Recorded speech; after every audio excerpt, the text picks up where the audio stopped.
مليكة عاملين ايه؟ ان شاء الله يا رب تكونوا في احسن حال. النهارده عيد جوازي. طبعا ربنا يخلي ابو مليكة ليا يا رب، وسنين العمر واحنا مع بعض. هعمل النهارده نروق على نفسنا بقى. طلعت فرخة من الفريزر، ديت الفراخ اللي انا قايله لكم عليها. دي انا جايبه الواحده ب70. فراخ حلوه جدا وجميله، وديت موازين كيلو ونص او كيلو ربع. طبعا منضفاها وكنت حاطاها في فريزر، جه الوقت اللي انا اعملها. المهم عشان ما اطولش عليكم هعملها، وهعمل جنبها صينيه بيتزا. بس هعمل هي صينيه واحده بس. طبعا النص كيلو بيعمل 3 بيتزات، فانا دوت ربع كيلو وانا هعمل بيتزايه واحده بس. يلا بقى تعالوا معايا عشان هنعمل التتبيله بتاعت الفراخ المشويه في القلب. تعالوا بقى نشوف احنا هنعمل ايه. نروق على نفسنا بقى، عيد جوازنا بقى، نروق على نفسنا بقى، عيد رمضان، كعكو بسكوت. هنروق على نفسنا، يعني هنروق على نفسنا. معايا الكبة بتاعتي القمر. الخلطة بقى ايه هتشوفوا معايا.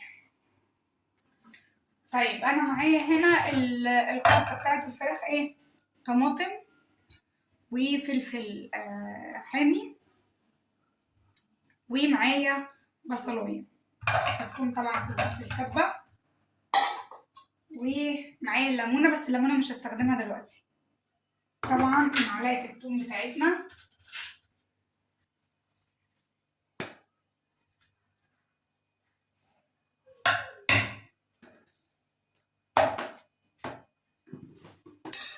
هنضرب بقى الكلام ده كله في الكبة ونشوف بيقول. طبعا انا عملنا هنا بقى الخلطة بتاعتنا، وطبعا انا هنا منضفة الفراخ بتاعتي. بس هعمل فيها ايه بقى كده. هغزها غزتين كده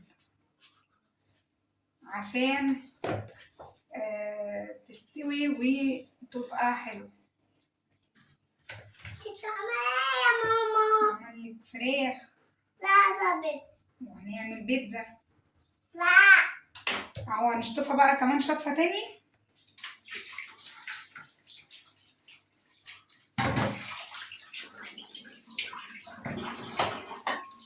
ازيكم عاملين ايه؟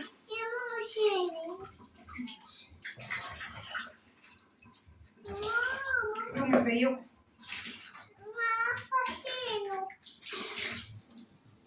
الفراخ بتاعتي انا هنا غسلتها كويس جدا، ونحط بقى عليها الخلطة بتاعتنا القمر ديت.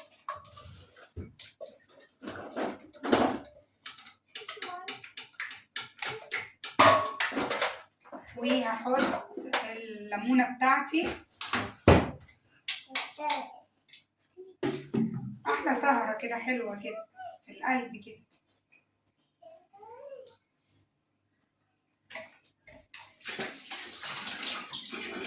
نجيب بقى التوابل بتاعتنا. بهاراتي القمر طبعا اول حاجة، ودي شوية قرفة، والحمد لله البطرمان فضي على كده نحطه مكانه عشان نغسله ونبقى نحط فيه تاني. وشوية من الكمون،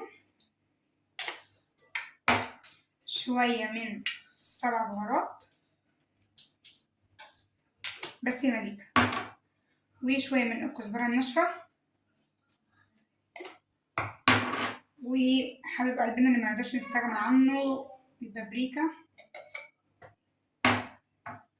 وفلفل الاسود، والملح. ندعك بقى الكلام ده كله كده. يا سلام يا سلام على الريحة بجد، الله. بصوا، وتجيبوا شوية من الخلطة كده وتغرزوا فيها في المكان اللي احنا فتحنا فيه اهوت. يعني مثلا وليكن الصدر فاتحينه كده، بتحشوه كده عشان التتبيلة كلها تخش جواها. شايفين قمر؟ تغرزوا كده ايه. عصرة الليمونة دي بتبقى ايه حوار برضه. شوف بقى الكلام الجميل ده بيقول ايه بصراحة. بصوا تجنن، جمر جمر جمر. اهوت. وطبعا هنسيبها بقى ساعتين حلوين كده.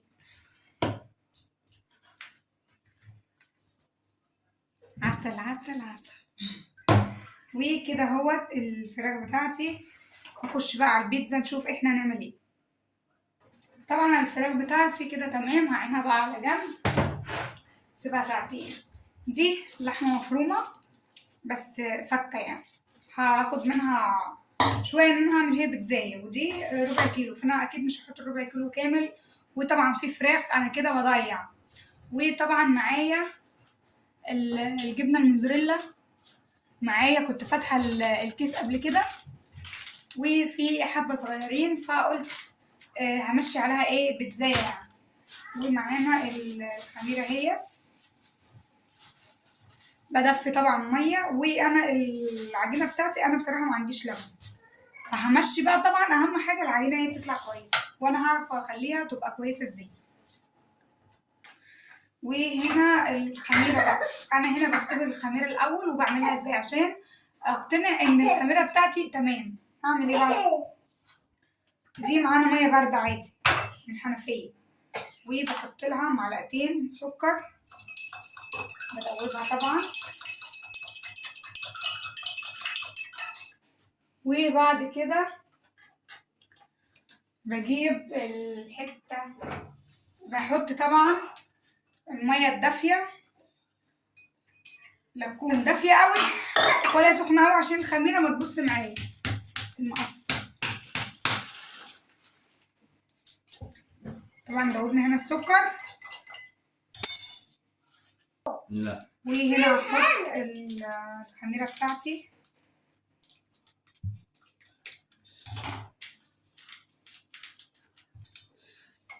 وهقلب. دي هنا كده انا بختبر الخميره بتاعتي، بشوفها الخميره بتاعتي فعلا حلوه ولا لا. الخميره بتاعتي هنا كده هنسيبها طبعا 10 دقايق بالظبط او 5 دقايق حسب ما تخمر. اهم حاجه بس تدوبوها كويس كده، وتحطوا فيها معلقه السكر. قلب بقى. مالكه بتقول لكم بنقلب اهوت.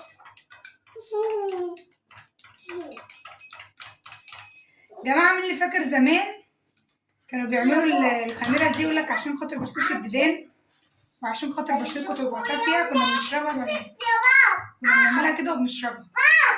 هنسيبها بقى طبعا تخمر واسيبها على جنب. تعرفوا بقى ان الخميره بتاعتي تمام منين؟ بصوا عملت رغوه كده من فوق كده، انا الخميره بتاعتي تمام. وانا الطبق بتاعي اهوت هنفضي طبعا الدقيق بتاعنا. طبعا الدقيق دوت انا نخلاه.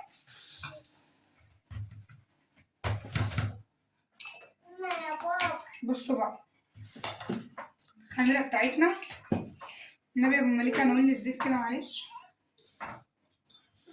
اهوت. وبنحط طبعا شويه ملح للعجينه عشان بس يعادل السكر، ونقلب. عادي لو حطيتوا بيض عادي جدا مفيش اي مشكله.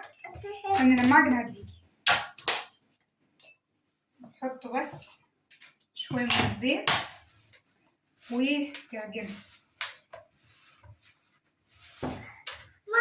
حطوا لبن بقى، عجنوا بلبن بدل الميه، اي حاجه عادي. بس للاسف انا ما عنديش، هوقف مش هوقف مش هوقف. شويه زيت عشان بصوا طول ما انتوا بتحطوا زيت طول ما هي هتفك بردك ايه من ايدينا. والعجين دوت بدنتنا نعجن فيه بقى شويه طبعا لحد ما يسيب ايدينا ويسيب الطبق. طبعا احنا كنا من كام يوم مع بعض عاملينها باللبن ومظبطين الدنيا حاضر، بس دلوقتي ما فيش عندي لبن. فبصوا هي بتلزق ازاي، لسه عايزه كده زيت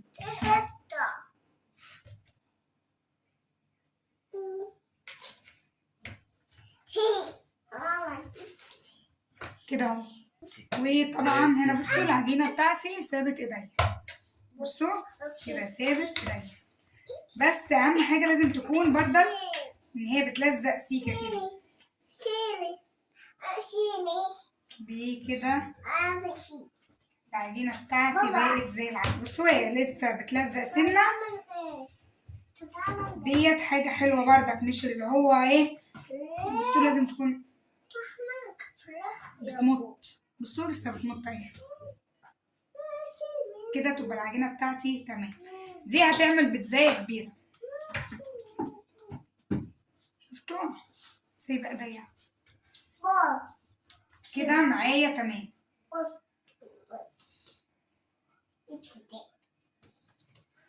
ماما نسيبها بقى تخمر ونرجع لكم. ماشي قولي يلا. ازيكم يا ولاد؟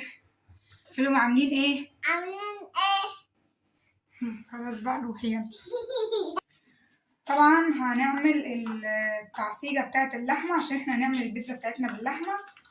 بصلاية كده، ونعمل بيتزاية واحدة بس ايه جنب الفراخ. وللأسف انا مبقاش اعمل حاجة جنب الفراخ، يعني يا دوب هو مثلا العيش، ومثلا لو سلطة ومثلا اي حاجة كده ايه جنبه وخلاص، او مكرونة او كده. فانا هعمل النهاردة بيتزا عشان خاطر عيون مليكة. هي قالت لي يا ماما انا عايزة بيتزا، فهعمل لها البيتزا بتاعتها. وانا هنا كده، تعالوا بقى مع بعض نحطها في الزيت ونشوف احنا هنعمل ايه. كده اهوت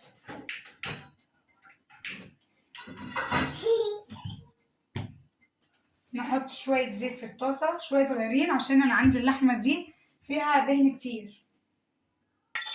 طبعا الزيت بتاعي قلع، هنزل ببصلاية صغيرة اهوت.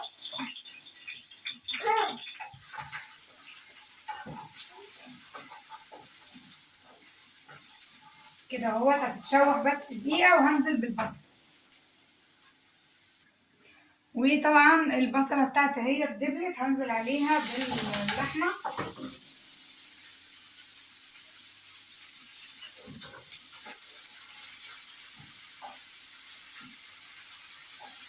كده اهوت، وهنزل طبعا بقى بالخضار. والخضار بتاعي هي طماطمايه وقرن فلفل.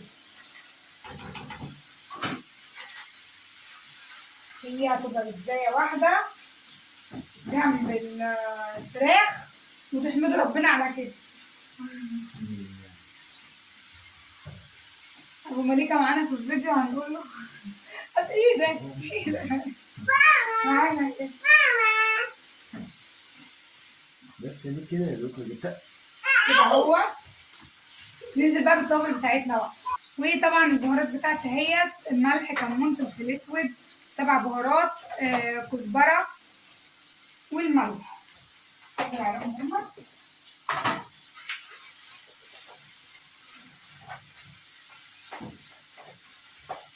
كده زي العسل. كده بقى تستوي شوية.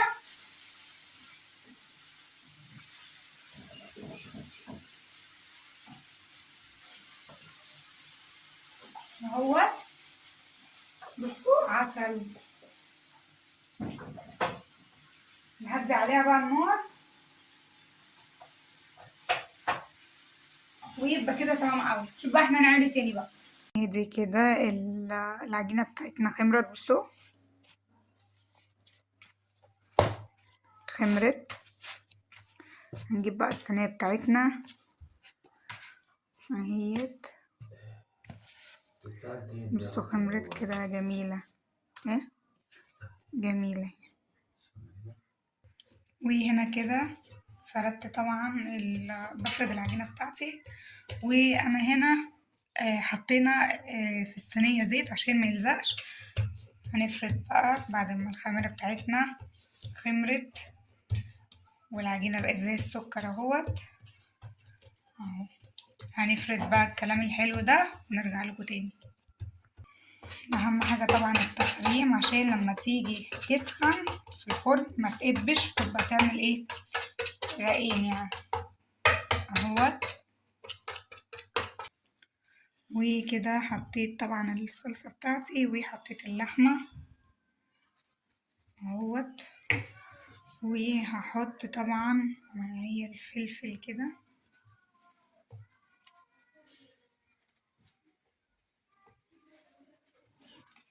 وهحط طماطم،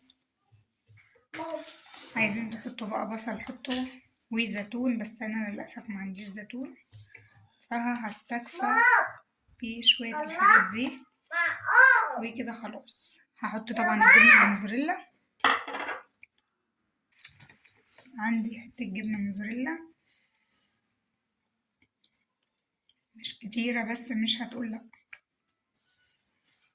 اهي زي العسل كده.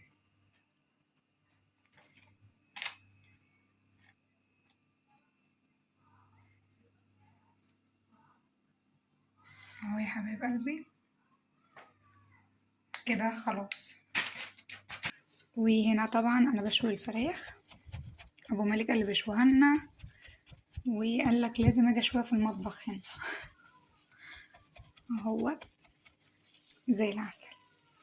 كده خلصنا الفراخ اتشوت وبقت قمر، سخنت عيش، وادي البيتزا بتاعتي القمر اهيت، تحفة تحفة تحفة، جميلة جميلة جميلة والله العظيم، انا تسلم ايدي بجد. وهنقطعها بقى ونغرف واروح اكل عشان انا ميتة من الجوع. باي. اهوت انا هروح ناكل بقى. بصوا خطيرة، بصوا روعة روعة روعة روعة، بألف هنا وشفا. بصوا روعة جميلة طرية. نروح بقى ناكل ونجيلكوا تاني. باي. مليكة عاملين ايه؟ ان شاء الله يا رب تكونوا في احسن حال. النهارده عيد جوازي، طبعا ربنا يخلي ابو مليكة ليا يا رب، وسنين العمر واحنا مع بعض. هعمل النهارده نروق على نفسنا بقى. طلعت فرخة من الفريزر، ديت الفراخ اللي انا قايله لكم عليها دي، انا جايبه الواحده ب70. فراخ حلوه جدا وجميله، وديت موازين كيلو ونص او كيلو ربع. طبعا منضفاها وكنت حاطاها في الفريزر، جه الوقت اللي انا اعملها. المهم عشان ما اطولش عليكم هعملها، وهعمل جنبها صينيه بيتزا، بس انا هعمل هي صينيه واحده بس. طبعا النص كيلو بيعمل 3 بيتزات، فانا دوت ربع كيلو وانا هعمل بيتزا واحده بس. يلا بقى تعالوا معايا عشان هنعمل التتبيله بتاعت الفراخ المشويه في القلب. تعالوا بقى نشوف احنا هنعمل ايه. نروق على نفسنا بقى، عيد جوازنا بقى نروق على نفسنا بقى، عيد رمضان كاكو بسكوت، هنروق على نفسنا، هنروق على نفسنا. معايا الكبة بتاعتي القمر.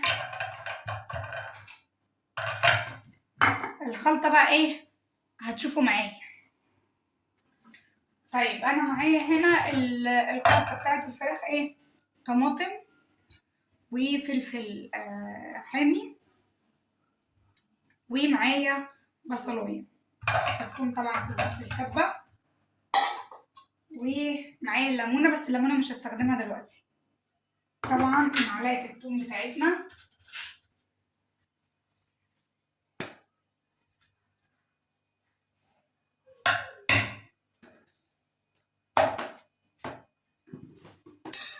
هنضرب بقى الكلام ده كله في الكبة ونشوفه بيقول.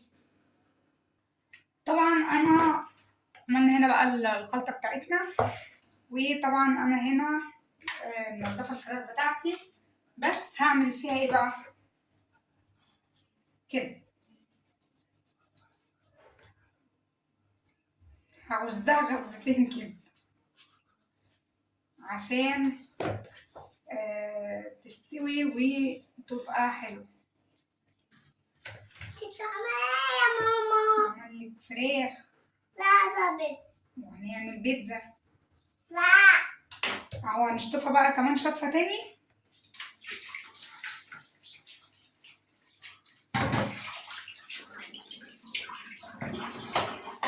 ازيكم؟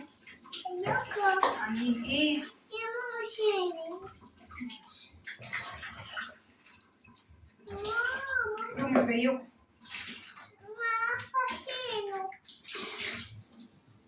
الفراخ بتاعتي انا هنا غسلتها كويس جدا، ونحط بقى عليها الخلطة بتاعتنا القمر ديت.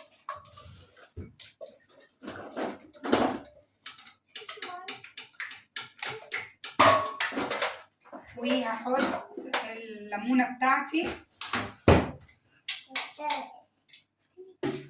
احلى سهرة كده حلوة كده في القلب كده.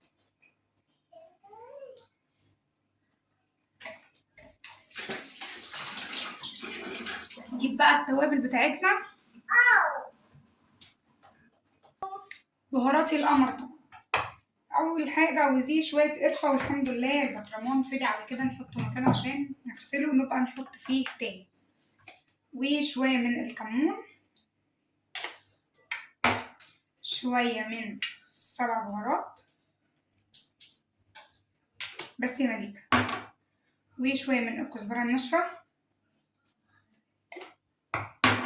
وحبيب قلبنا اللي منقدرش نستغنى عنه البابريكا، وفلفل اسود، والملح. ندعك بقى الكلام ده كله كده. يا سلام يا سلام على الريحة بجد، الله. بصوا، وتجيبوا شوية من الخلطة كده وتغرزوا فيها في المكان اللي احنا فتحنا فيه اهوت. يعني مثلا وليكن الصدر فاتحينه كده، بتحشوه كده عشان التتبيلة كلها تخش جواها. شايفين قمر؟ تغرزوا كده ايه. عطرة الليمونة دي بتبقى ايه حوار برضه. شوف بقى الكلام الجميل ده بيقول ايه بصراحة. بصوا تجنن، جمر جمر جمر اهوت. وطبعا هنسيبها بقى ساعتين حلوين كده. عسل عسل عسل. وكده اهوت الفراخ بتاعتي. نخش بقى على البيتزا نشوف احنا هنعمل ايه. طبعا الفراخ بتاعتي كده تمام، هعينها بقى على جنب سيبها ساعتين. دي لحمة مفرومة بس فكة يعني، هاخد منها شوية ان انا هعمل هي بيتزاية، ودي ربع كيلو، فانا اكيد مش هحط الربع كيلو كامل. وطبعا في فراخ انا كده بضيع. وطبعا معايا الجبنة الموزاريلا، معايا كنت فاتحة الكيس قبل كده وفي حبة صغيرين، فقلت همشي عليها ايه بيتزاية يعني. ومعانا الخميرة هي بدفي طبعا مية. وانا العجينة بتاعتي انا بصراحة ما عنديش لبن، فهمشي بقى. طبعا اهم حاجة العجينة هي تطلع كويسة، وانا هعرف اخليها تبقى كويسة ازاي. وهنا الخميرة بقى، انا هنا بختبر الخميرة الاول وبعملها ازاي عشان اقتنع ان الخميرة بتاعتي تمام. هعمل ايه بقى؟ دي معانا مية باردة عادي من الحنفية، وبحط لها معلقتين سكر بدوبها طبعا. وبعد كده بجيب الحتة، بحط طبعا المية الدافية، لا تكون دافية قوي ولا سخنة قوي عشان الخميرة ما تبص معايا المقص. طبعا دوبنا هنا السكر. لا. وهنا هحط الخميرة بتاعتي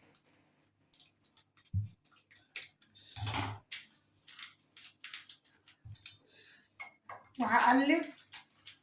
دي هنا كده انا بختبر الخميرة بتاعتي، بشوفها الخميرة بتاعتي فعلا حلوة ولا لا. الخميرة بتاعتي هنا كده هنسيبها طبعا 10 دقايق بالظبط او 5 دقايق حسب ما تخمر. اهم حاجة بس تدوبوها كويس كده وتحطوا فيها معلقة السكر. قلب بقى. مالكة بتقول لكم بنقلب اهوت.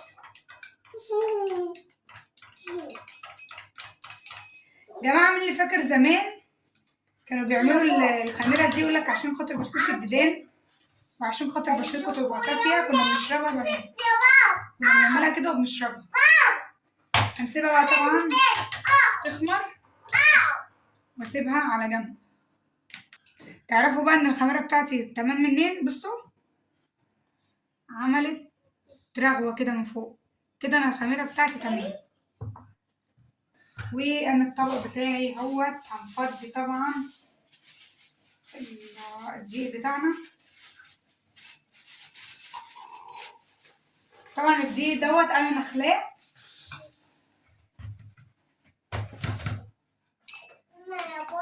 بصوا بقى الخميرة بتاعتنا.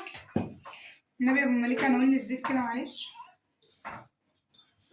اهوت. وبنحط طبعا شوية ملح للعجينة عشان بس يعادل السكر، ونقلب. عادي لو حطيتوا بيض عادي جدا مفيش اي مشكلة. استني لما اعجن هديكي.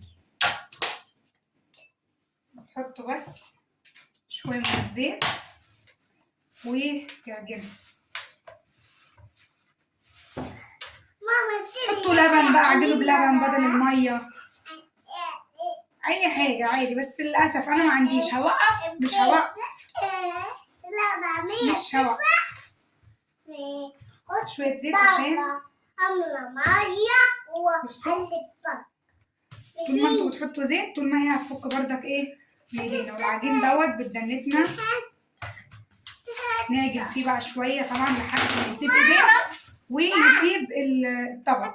طبعا احنا كنا من كام يوم مع بعض عاملينها باللبن ومظبطين الدنيا حاضر، بس دلوقتي ما فيش عندي لبن. فبصوا هي بتلزق ازاي. لسه عايزه كده زيت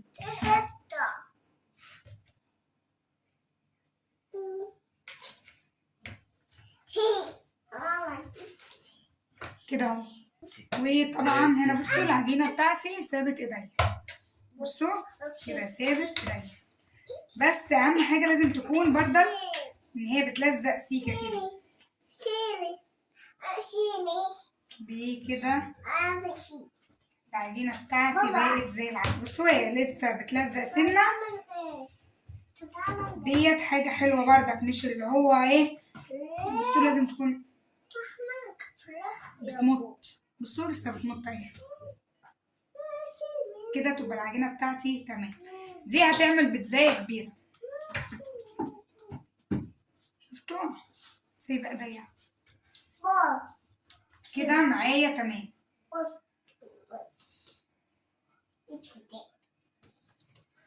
ماما نسيبها بقى تخمر ونرجع لكم. ماشي قولي يلا. ازيكم يا ولاد؟ قولوا عاملين ايه؟ خلاص بقى روحي يلا.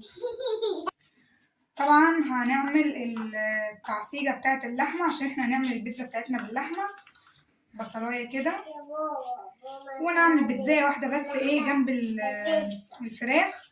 وللأسف انا مبقاش اعمل حاجة جنب الفراخ، يعني يدوب هو مثلا العيش ومثلا لو سلطة ومثلا اي حاجة كده ايه جنبه وخلاص، او مكرونة او كده. فانا هعمل النهاردة بيتزا عشان خاطر عيون مليكة. هي قالت لي يا ماما انا عايزة بيتزا فهعمل لها البيتزا بتاعتها. وانا هنا كده تعالوا بقى مع بعض نحطها في الزيت ونشوف احنا هنعمل ايه. كده اهوت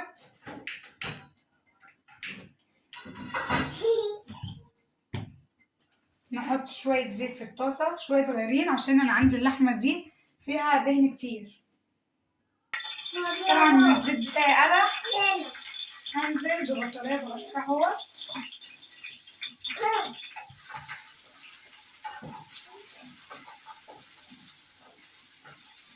كده اهوت هتتشوح بس دقيقة وهنزل بالبصل. وطبعا البصلة بتاعتي هي اتدبلت هنزل عليها باللحمة.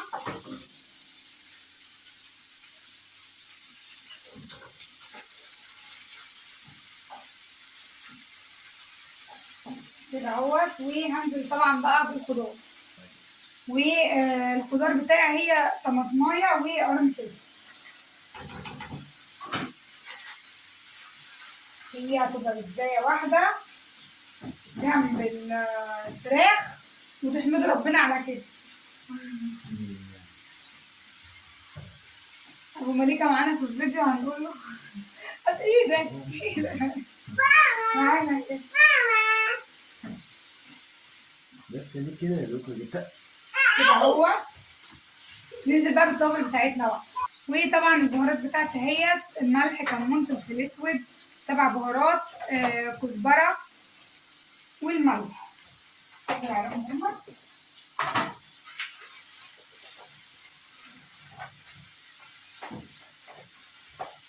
كده زي العسل. سيبها بقى تستوي شويه.